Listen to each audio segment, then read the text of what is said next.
ZEE5 ಇರುವಾಗ ನೀವು ನಿಮ್ಮ ನೆಚ್ಚಿನ ಶೋಗಳನ್ನ ಎಂದಿಗೂ ಮಿಸ್ ಮಾಡಿಕೊಳ್ಳುವುದಿಲ್ಲ. ಅದು ಸಂಪೂರ್ಣ ಉಚಿತವಾಗಿ. ಇನ್ನೊಂದ್ಸಲಿ ಅಮ್ಮ ಅನ್ನೋ ಪುಟ್ಟ. ಅಮ್ಮ.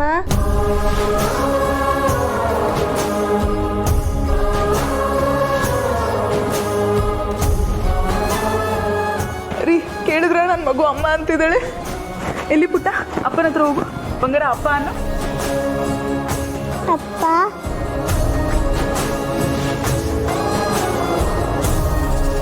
ನಿಮ್ಗೆ ಕೃತಜ್ಞತೆ ಹೇಳಬೇಕು ಅನ್ನೋದೇ ಗೊತ್ತಾಗ್ತಿಲ್ಲ ಸರ್. ಆ ಲೆಕ್ಕದಲ್ಲಿ ಥ್ಯಾಂಕ್ ಯು ಅನ್ನೋ 2 ಪದ ನೀವು ಮಾಡಿರೋ ಉಪಕಾರದ ಮುಂದೆ ಏನೇನೂ ಅಲ್ಲ.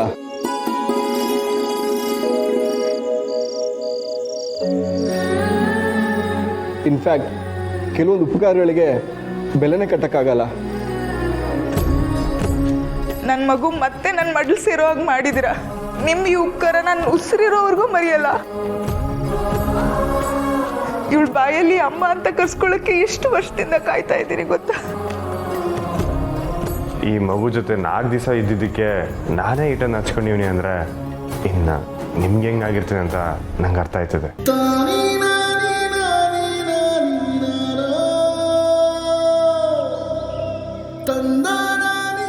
ಕುಸೆ ಇನ್ಮೇಲೆ ಅಪ್ಪ ಅವನ್ನ ಬಿಟ್ಟು ಒಬ್ಬೊಬ್ಳು ಎಲ್ಲೂ ಓಡಾಡಬಾರ್ದು. ಆಮ್ಯಾಕೆ ನೀನು ಊಟ ಮಾಡೋಕ್ಕೆ ಸಾನೇ ಆಟ ಮಾಡ್ತೀಯ. ಇನ್ಮೇಲೆ ಅವ್ವ ಏಟ್ ತಿನ್ನಿಸ್ತಾರೋ ಆಟು ಹೊಟ್ಟೆ ತುಂಬ ತಿನ್ಬೇಕು. ಅಯ್ಯಪ್ಪ, ನೀನನ್ನ ಬಿಟ್ಟೋಗ್ತೀಯಾ?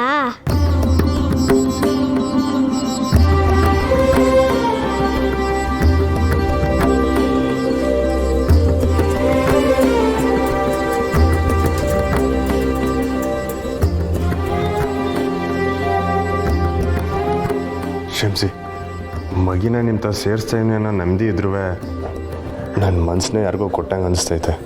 ದೇವರು ಎಷ್ಟೇ ಕಷ್ಟ ಕೊಟ್ಟರು ಅದಕ್ಕೆ ಸಹಾಯ ಮಾಡೋದಕ್ಕೆ ತನ್ನ ರೂಪದಲ್ಲಿ ಒಬ್ಬರನ್ನ ಕಳಿಸ್ತಾನಂತೆ. ಹಾಗೆ ನನ್ನ ಮಗುನ ಕಾಪಾಡಕ್ಕೆ ಬಂದಿರೋ ಅಯ್ಯಪ್ಪ ಸ್ವಾಮಿ ನೀವೇ. ಅಯ್ಯೋ, ದೇವ್ರಿಗೆಲ್ಲ ಹೋಲ್ಸಕ್ಕೆ ಹೋಗ್ಬಿಡ್ಯವ. ಒಬ್ಬ ಮನ್ಸಿನಾಗೆ ನಾನು ಮಾಡಬೇಕಾಗಿರೋ ಕರ್ತವ್ಯ ನಾನು ಮಾಡಿದ್ದೀನಿ ಆಟೆ. ಕಿಡ್ನಾಪ್ ಮಾಡಿದವ್ರು ಕೂಡ ಮನುಷ್ಯರೇ, ಆದರೆ ಮನುಷ್ಯತ್ವ ಇಲ್ದಿರೋ ಮನುಷ್ಯರು.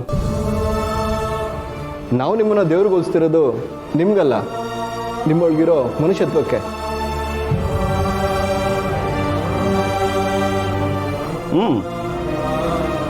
ನಮ್ಮ ಸುತ್ತಮುತ್ತ ಇರೋ ಜನಗಳು ಏನಾದರೂ ಪರವಾಗಿಲ್ಲ ಅಂದ್ಕೊಂಡು ಕಣ್ಣಿದ್ದು ಕುರುಡ್ರ ಥರ ನಡ್ಕೊಳ್ತಾರೆ. ಅಂಥವ್ರ ಮಧ್ಯೆ ನಾವು ಮಾಡಬೇಕಾಗಿರೋ ಕೆಲಸನ ನೀವು ಮಾಡಿ ಹೀರೋ ಅನ್ಸ್ಕೊಂಡಿದ್ದೀರಾ. ಗಂಟೆ ಅವರೇ, ನಿಮ್ಗೆ ಯಾವುದೇ ಸಮಯದಲ್ಲಿ ಏನೇ ಸಹಾಯ ಬೇಕಂದ್ರೂ ಈ ಜೋಶಿ ಇರೋದನ್ನ ಮರಿಬೇಡಿ.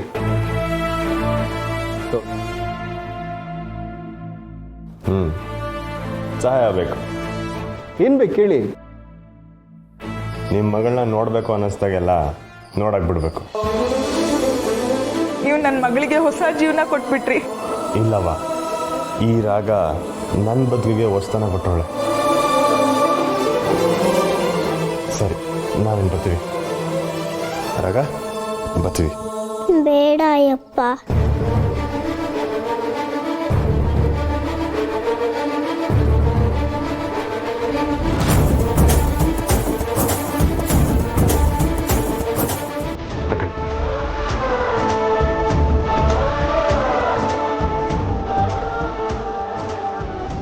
ಅಯ್ಯಪ್ಪ.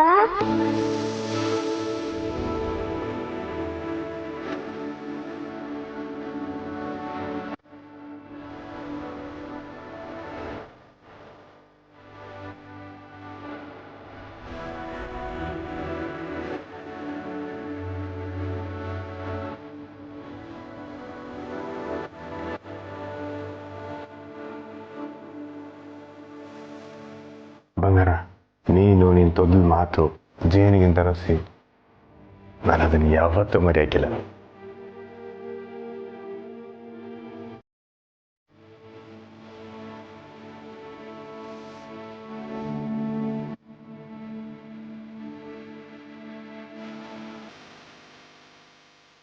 ಆಗಾಗ ಬಂದು ನೋಡ್ಕೊಂಡು ಹೋಗ್ತೀನಿ.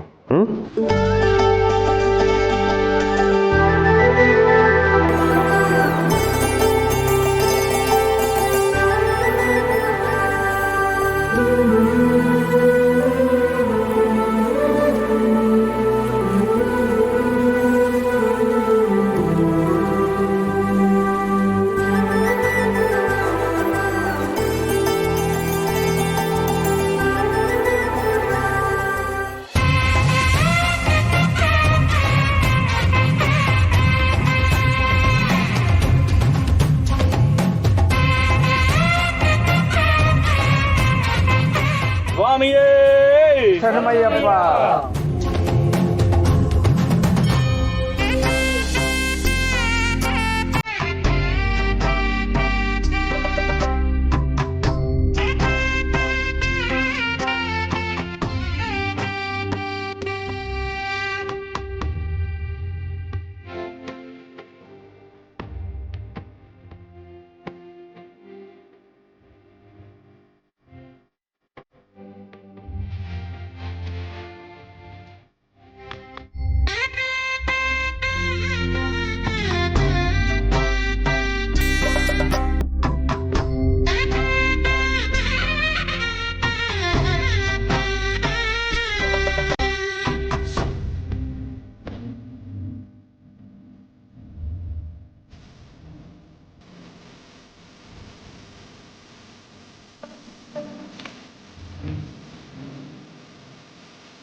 ಸ್ವಾಮಿ ಎಲ್ಲರಿಗೂ ಒಳ್ಳೇದು ಮಾಡಲಿ.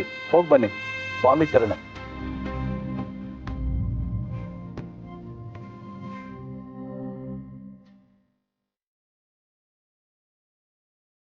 ನಿಜ ಹೇಳಬೇಕು ಅಂತ ಅಂದರೆ ಮುರಳಿಗೆ ಮದುವೆ ಆಗಿದ್ರು ಕೂಡ ಅವ್ರ ಒಳ್ಳೆ ಗುಣಕ್ಕೆ ಸೋತೋಗಿದ್ದೀನಿ. ಆದರೆ ಸಹನಾ ಮುರಳಿಯವ್ರನ್ನ ಹಚ್ಕೊಂಡಿರೋದನ್ನ ನೋಡ್ತಿದ್ರೆ ನಾನು ಮಾಡ್ತಿರೋದು ತಪ್ಪು ಅಂತ ಅನ್ನಿಸ್ತಾ ಇದೆ. ಖಂಡಿತ ತಪ್ಪಲ್ಲ. ನಿನಗೆ ಸಹನನ ಬಗ್ಗೆ ನಾನು ಎಲ್ಲ ಹೇಳಿದ್ದೀನಿ. ಆದರೂ ಹೇಗಮ್ಮ ಹೀಗೆ ಮಾತಾಡ್ತೀಯ? ಪಾಪ ನನ್ನ ಮಗ ಇದು ಯಾವುದು ಗೊತ್ತಿಲ್ಲದೆ ಅವಳು ತುಂಬ ಒಳ್ಳೆಯವಳು ಅಂತ ನಂಬ್ಕೊಂಡ್ಬಿಟ್ಟಿದ್ದಾನೆ. ನೀನೇ ನನ್ನ ಮಗನ್ನ ಕಾಪಾಡಬೇಕು. ಅಮ್ಮ ಪ್ಲೀಸ್ ಅಳ್ಬೇಡಿ. ನಾನು ನಿನ್ನ ಮೇಲೆ ತುಂಬ ನಂಬಿಕೆ ಇಟ್ಕೊಂಡಿದ್ದೀನಮ್ಮ. ಈಗ ನೀನೇ ಬಿಟ್ಟು ಹೋಗ್ಬಿಟ್ರೆ ನಾನು ಏನು ಮಾಡಲಿ? ನನ್ನ ಮಗನ್ನ ಅವಳಿಂದ ಹೇಗೆ ಕಾಪಾಡಲಿ? ಮುರಳಿಯವ್ರಿಗೆ ಏನೂ ಆಗಲ್ಲ, ನೀವೇನು ಚಿಂತೆ ಮಾಡಬೇಡಿ. ನೀನು ಹಾಗಂತ ಮಾತು ಕೊಟ್ಟರೆ ಮಾತ್ರ ನನಗೆ ಸಮಾಧಾನ ಆಗೋದು. ನೀನು ನಿಜವಾಗ್ಲೂ ಮುರಳಿಗೆ ಒಳ್ಳೇದೇ ಬಯಸಿದ್ರೆ ಅವನನ್ನು ಬಿಟ್ಟು ಹೋಗೋದಕ್ಕೆ ಸಾಧ್ಯನೇ ಇಲ್ಲ. ಅಮ್ಮನಾಗಿ ನಿನ್ನನ್ನು ಬೇಡ್ಕೋತಾ ಇದ್ದೀನಮ್ಮ. ನಿನ್ನ ಅವಶ್ಯಕತೆ ಮುರಳಿಗೆ ಎಷ್ಟಿದೆ ಗೊತ್ತಾ? ಅವನ ಸಹ ನಾನು ಕಟ್ಕೊಂಡು ತುಂಬ ಒದ್ದಾಡ್ತಾ ಇದ್ದಾನೆ. ನಿನ್ನ ಸ್ಥಾನದಲ್ಲಿ ಅವಳನ್ನ ನೋಡೋದಕ್ಕೆ ನನಗೆ ಖಂಡಿತ ಇಷ್ಟ ಇಲ್ಲ. ನೀನೇ ನೋಡ್ದಿಲ್ಲ ಸಹನ ಅವನ ಜೊತೆ ಹೇಗೆ ನಡ್ಕೊಂಡ್ಲು ಅಂತ. ಇನ್ನು ನನ್ನ ಮಗನ ಹೇಗೆ ನೋಡ್ಕೋಬೋದು ಅಂತ ನೀನೇ ಯೋಚನೆ ಮಾಡು. ನನ್ನ ಮಗನ ಸಹನೆಯಿಂದ ಕಾಪಾಡ್ತೀಯ ಅಂತ ಮಾತು ಕೊಡು.